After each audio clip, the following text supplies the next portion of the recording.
Doctor ortho Ayurvedic oil and capsule. अब दर्द भी घुटने टेकेगा। न कर्फ्यू है न दंगा है, अब उत्तर प्रदेश में सब चंगा है। बुलंदशहर में बोले सीएम योगी आदित्यनाथ, किया 574 करोड़ रुपए लागत की परियोजनाओं का लोकार्पण। सोनम वांगचुक को पुलिस द्वारा अस्पताल ले जाने पर अखिलेश यादव ने भाजपा सरकार पर साधा निशाना, कहा निंदनीय कार्रवाई। मेरठ के ललिता गौतम प्रकरण में सीएम योगी से मिला पीड़ित परिवार, योगी ने दिया दोषियों को कड़ी सजा दिलाने का भरोसा, 5 लाख सहायता और आवास देने के निर्देश।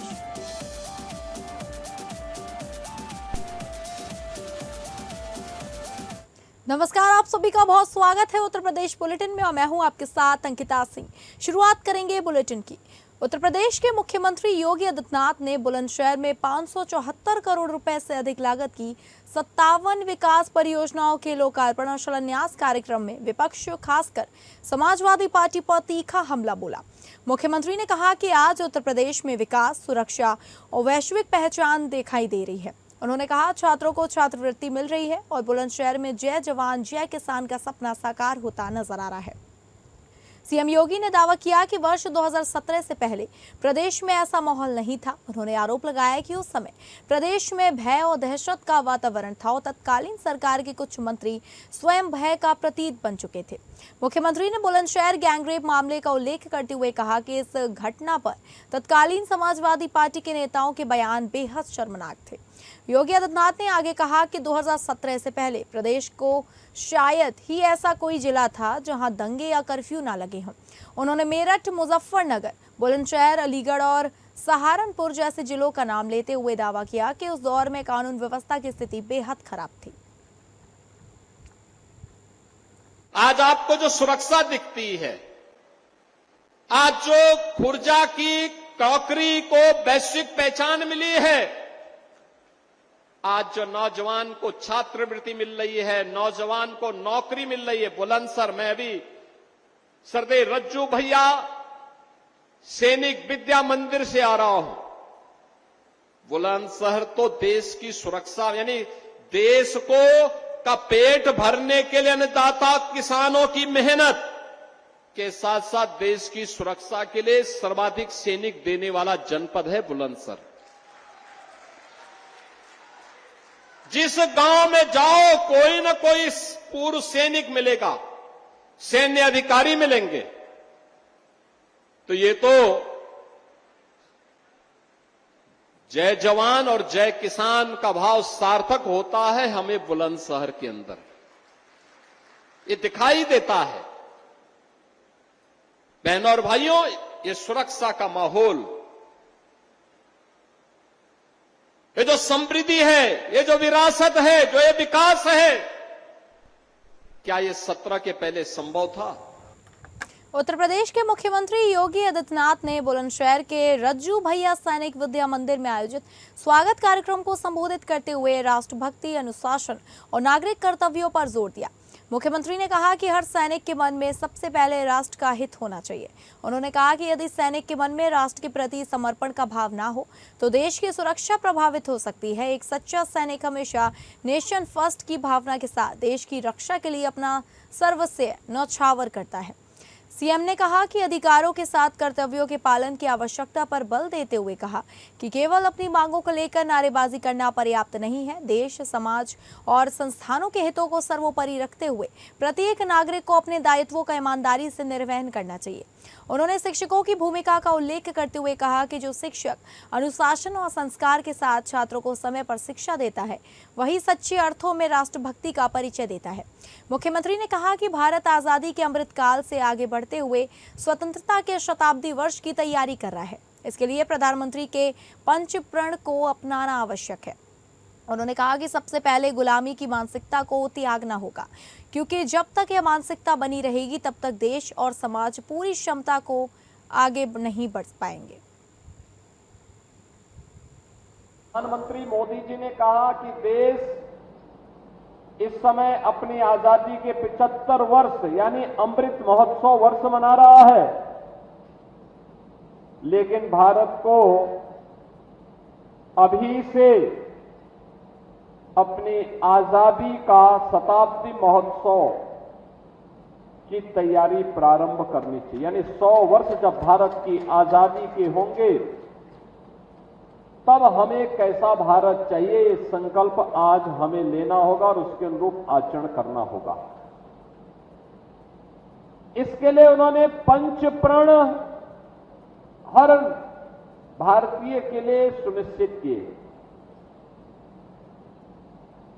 पंच प्रण, ये पंच प्रण क्या है? उन्होंने 5 प्रकार के प्रण देशवासियों को दिलाए कि 5 संकल्प हर नागरिक के लिए आवश्यक है। और उसमें उन्होंने सबसे पहले क्या कहा? गुलामी की मानसिकता को त्याग। मेरठ के चर्चित ललिता गौतम प्रकरण में पीड़ित परिवार ने मुख्यमंत्री से मुलाकात की। घटना की जानकारी मिलने पर मुख्यमंत्री ने गहरा दुख व्यक्त करते हुए कहा कि इस मामले में कोई भी दोषी बख्शा नहीं जाएगा। मुख्यमंत्री ने प्रकरण को बेहद गंभीर बताते हुए विवेचना में किसी भी तरह की लापरवाही पर कठोर कार्रवाई के निर्देश दिए। उन्होंने परिवार को भरोसा दिलाया कि आरोपियों को कड़ी से कड़ी सजा दिलवाई जाएगी। पीड़ित परिवार की स्थिति को देखते हुए मुख्यमंत्री ने उन्हें मुख्यमंत्री सहायता कोष से 5 लाख रुपए की आर्थिक मदद देने के निर्देश दिए। इसके साथ ही मृतक के पिता और चाचा को एक मुख्यमंत्री आवास उपलब्ध कराने को भी कहा। इसके अलावा मुख्यमंत्री ने अधिकारियों को निर्देश दिए कि पीड़ित परिवार को आयुष्मान कार्ड, राशन कार्ड सहित सरकार की सभी लाभार्थी योजनाओं का लाभ तत्काल दिलाया जाए ताकि उन्हें किसी प्रकार की दिक्कत न हो। मुख्यमंत्री के आश्वासन के बाद पीड़ित परिवार ने सरकार के प्रति आभार जताया।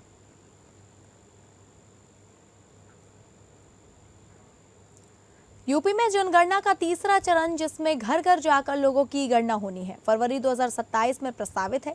वहीं 2017 और 2022 की समय सारणी के अनुसार फरवरी-मार्च 2027 में विधानसभा चुनाव होने हैं। जनगणना और चुनाव साथ साथ कैसे हो सकते हैं? वहीं इस सवाल के जवाब में मुख्य चुनाव आयुक्त ज्ञानेश कुमार ने कहा कि जनगणना एक कानूनी प्रक्रिया है, जबकि विधानसभा चुनाव संवैधानिक प्रक्रिया है।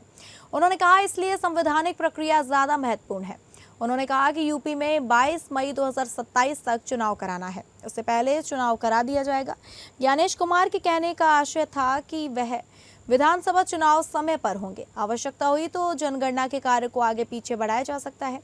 यहाँ आपको बता दें कि मुख्यमंत्री उप मुख्यमंत्री केशव प्रसाद मौर्य के विशेष साक्षात्कार ने उन्हें हवाले से पहले ये जानकारी प्रकाशित कर चुका है कि यूपी के विधानसभा चुनाव तय समय पर होंगे।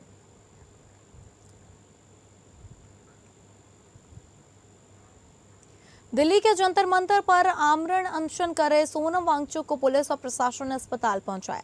प्रशासन का कहना है कि उनकी बिगड़ती सेहत और डॉक्टरों की सलाह के बाद यह कदम उठाया गया।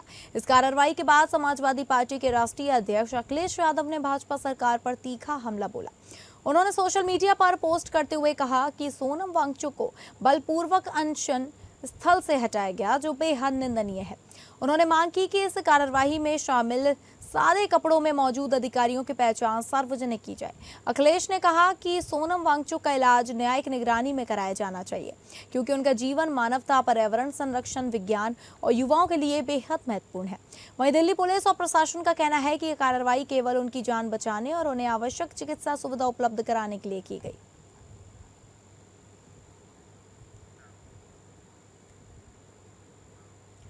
सोनम वांगचुक को जंतर मंतर से हटाए जाने और अस्पताल ले जाने की कार्रवाई को लेकर राजनीतिक बयानबाजी तेज हो गई। आम आदमी पार्टी के राज्यसभा सांसद संजय सिंह ने केंद्र सरकार पर तीखा हमला बोला है। संजय सिंह ने आरोप लगाया कि सोनम को जंतर मंतर से जबरन हटाकर पुलिस हिरासत में लिया गया और बाद में अस्पताल में भर्ती कराया गया। उन्होंने इस कार्रवाई को गुंडागर्दी बताते हुए कहा कि सत्ता का अहंकार ज्यादा लंबे समय तक नहीं चलता। आप सांसद ने कहा, जो सरकार युवाओं पर लाठी चला रही है, वही युवा भविष्य में सत्ता को खाड़ फेंकेंगे। उन्होंने केंद्र सरकार पर लोकतांत्रिक अधिकारों का दमन करने का भी आरोप लगाया।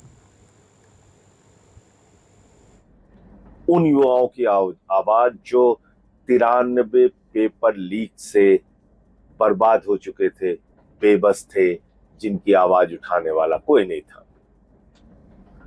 भारत के प्रधानमंत्री 21 दिन तक उनसे बात नहीं करते। एक ट्वीट करना भी अनशन खत्म करने की अपील करने के लिए जरूरी नहीं समझते। उत्तर प्रदेश की राजधानी लखनऊ में जमीयत उलेमा ए हिंद की ओर से सर्वधर्म एकता सम्मेलन का आयोजन किया गया। सम्मेलन में संगठन के अध्यक्ष मौलाना अरशद मदनी समेत विभिन्न धर्मों के प्रतिनिधियों ने भाग लिया। कार्यक्रम में हिंदू, मुस्लिम, सिख और ईसाई समुदाय के लोगों के साथ साथ सामाजिक कार्यकर्ताओं और अधिवक्ताओं की भी उल्लेखनीय भागीदारी रही। सम्मेलन का मुख्य उद्देश्य समाज में भाईचारा, सद्भाव और राष्ट्रीय एकता को मजबूत करना था। वक्ताओं ने अपने संबोधन में आपसी संवाद, विश्वास और सामाजिक सौहार्द को बढ़ावा देने पर जोर दिया। उन्होंने कहा कि वर्तमान समय में समाज में प्रेम, एकता और पारस्परिक सम्मान की भावना को और मजबूत करने की आवश्यकता है। सम्मेलन में विभिन्न जिलों से आए प्रतिनिधियों ने सांप्रदायिक सौहार्द बनाए रखने और लोगों के बीच जागरूकता अभियान चलाने की वकालत की। इसके साथ ही लखनऊ से एकता अभियान की शुरुआत करने और उत्तर प्रदेश के अन्य जिलों में भी इसी तरह के सर्वधर्म सम्मेलन आयोजित करने की घोषणा की गई। इसके खिलाफ भी हम बात करेंगे। वो भी राम मंदिर भी हमारा ही मंदिर है, तो इसीलिए हमें आवाज उठाने की का हक है।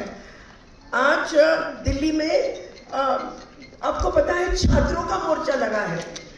उनके खिलाफ कितनी अन्याय हो रही है। उनका पूरा फ्यूचर खत्म हो रहा है और उनके साथ भी हम ही खड़े रहेंगे।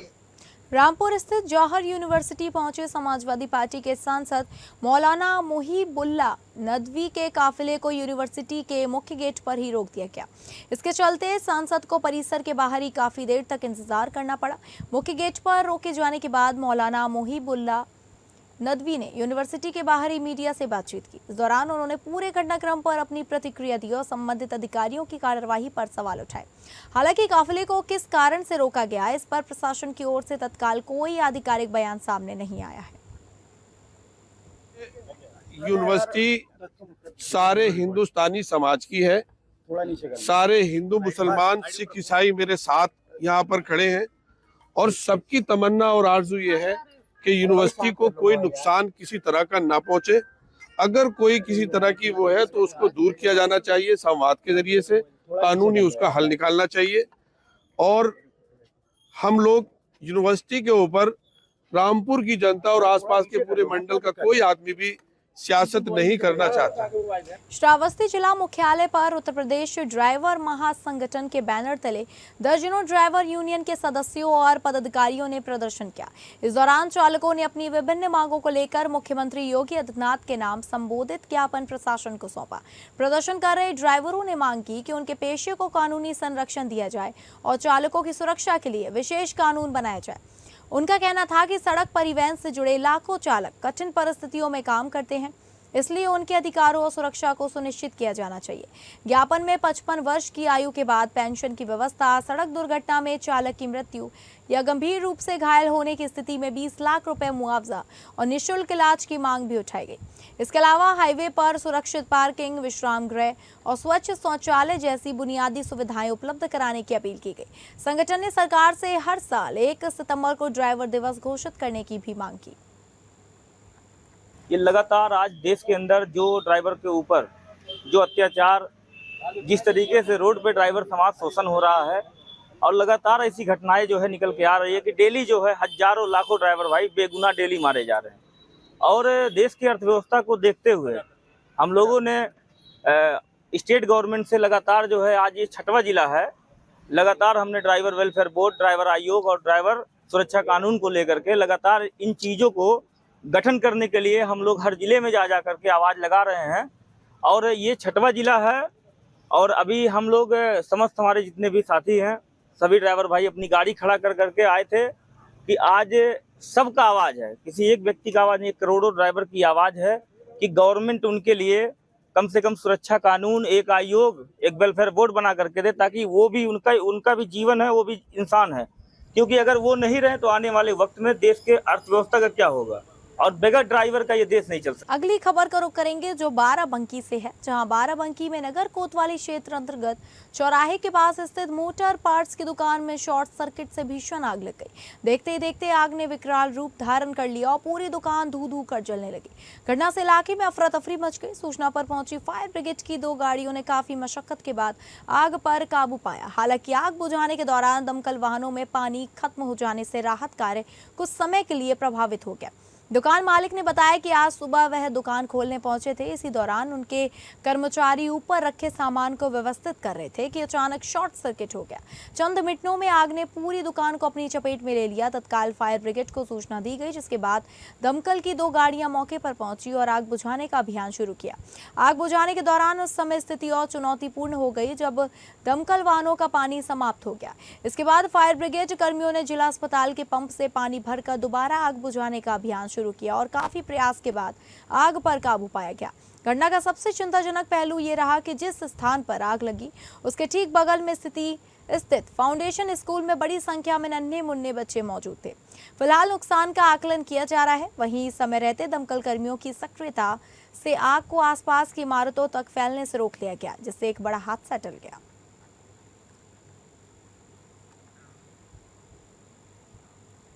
पुरानी बस्ती थाना क्षेत्र में कर्ण मंदिर के पास रेलवे ट्रैक के निकट लगभग 12 वर्षीय एक अज्ञात बच्ची अचेत अवस्था में मिली। उसके सिर पर गंभीर चोट के निशान थे, जिससे किसी अनहोनी की आशंका जताई जा रही है। घटना की सूचना मिलते ही पीआरबी पुलिस मौके पर पहुंची और 108 एम्बुलेंस की मदद से बच्ची को जिला अस्पताल भेजा गया। अस्पताल में उसका इलाज जारी है, वहीं जहां उसकी हालत गंभीर बनी हुई है। फिलहाल पुलिस बच्ची की पहचान करने का प्रयास कर रही है, लेकिन अभी तक उसकी शिनाख्त नहीं हो सकी। आसपास के लोगों से पूछताछ जारी है और मामले के सभी पहलुओं की जांच भी जारी है। पुलिस का कहना है कि बच्ची की पहचान होने और जांच पूरी होने के बाद ही घटना के वास्तविक कारणों का पता चल सकेगा।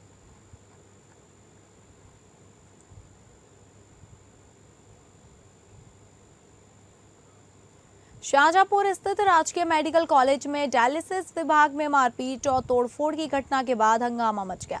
डायलिसिस डिप्लोमा की छात्रा और अन्य पैरामेडिकल छात्राओं ने मरीज के परिजनों पर विभाग में घुसकर मारपीट, अभद्रता और तोड़फोड़ करने का आरोप लगाया। छात्राओं के मुताबिक डायलिसिस के लिए भर्ती एक महिला मरीज के कथित वीआईपी ट्रीटमेंट को लेकर छात्रा और मरीज के बीच कहासुनी हुई थी। आरोप है कि इसके बाद मरीज के परिजन मेडिकल कॉलेज पहुंचे और विभाग में घुसकर छात्रा के साथ मारपीट की। छात्राओं को कहना है कि एक व्यक्ति ने छात्रा के हाथ पकड़ लिए, जबकि दूसरे ने उसके बाल पकड़कर घसीटा और उसके साथ अभद्रता की। उनका यह आरोप है कि घटना के दौरान सुरक्षा कर्मियों और पुलिस मौजूद होने के बावजूद किसी ने हस्तक्षेप नहीं किया। घटना के विरोध में छात्राओं ने प्रदर्शन किया और आरोपियों के खिलाफ तत्काल एफआईआर दर्ज करने की मांग की है। प्रदर्शन के कारण मेडिकल कॉलेज की स्वास्थ्य सेवाएं भी कुछ समय के लिए प्रभावित रहीं। वहीं शाहजहांपुर के क्षेत्राधिकारी नगर देवव्रत वाजपेयी ने बताया कि मेडिकल कॉलेज प्रशासन की तहरीर के आधार पर मुकदमा दर्ज किया जा रहा है। पुलिस ने 2 लोगों को हिरासत में लिया है और मामले में सख्त कानूनी कार्यवाही की जा रही है।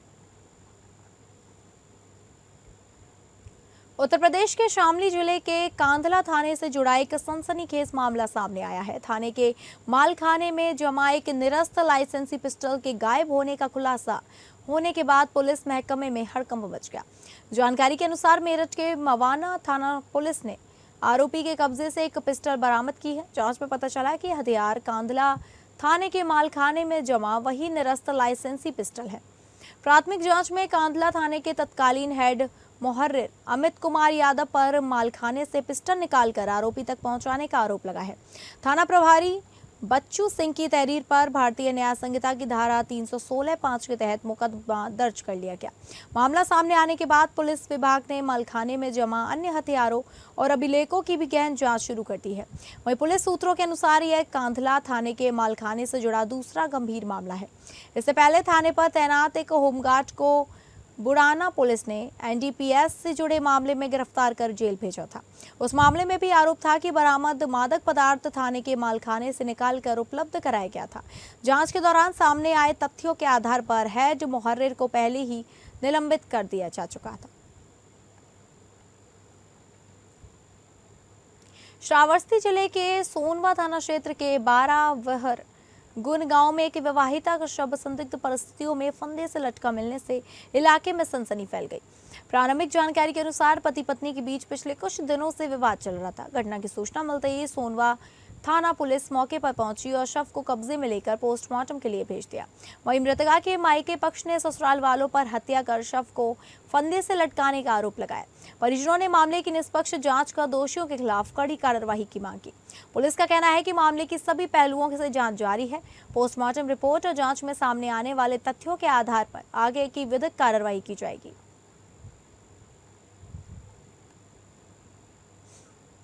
श्रावस्ती में मानसून की पहली ही बारिश ने जिला प्रशासन, नगर पालिका और नगर पंचायतों के दावों की पूरी तरह पोल खोल दी है। मानसून से पहले नालियों की सफाई, जल निकासी व्यवस्था दुरुस्त करने और संचारी रोग अभियान के तहत व्यापक अभियान चलाने के दावे किए गए थे, लेकिन पहली बारिश के बाद जिले के दर्जनों कस्बे, चौराहे और गाँव जल भराव की चपेट में आ गए।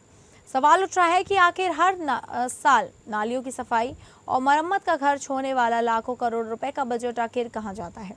श्रावस्ती में हुई पहली तेज बारिश ने विकास के दावों की सच्चाई सामने ला दी। कटरा, जमुना, इकोना, भिनगा, खरगोरा मोड़, इटवारिया चौराहा, सेमरी, लक्ष्मण नगर, सिरसिया समेत दर्जनों गांवों और बाजारों में महज 1 घंटे की बारिश ने लोगों की मुश्किलें बढ़ा दी। हर साल नालियों के निर्माण, सफाई और मरम्मत के नाम पर लाखों करोड़ रुपए खर्च किए जाते हैं। मानसून से पहले अधिकारियों की बैठकों में बड़े बड़े दावे किए जाते हैं कि सभी नालियां साफ कर दी गई हैं और जल निकासी व्यवस्था पूरी की तरह दुरुस्त है, लेकिन पहली बारिश ने इन दावों की हकीकत सबके सामने ला दी। स्थानीय लोगों का कहना है कि अधिकांश नालियों का नियमित सफाई नहीं होती। कचरा और मिट्टी से नालियां पहले से ही चौक रहती हैं, जिसकी वजह से हल्की बारिश में भी पानी सड़कों पर भर जाता है। तो फिलहाल उत्तर प्रदेश बुलेटिन में बस इतना ही। नमस्कार।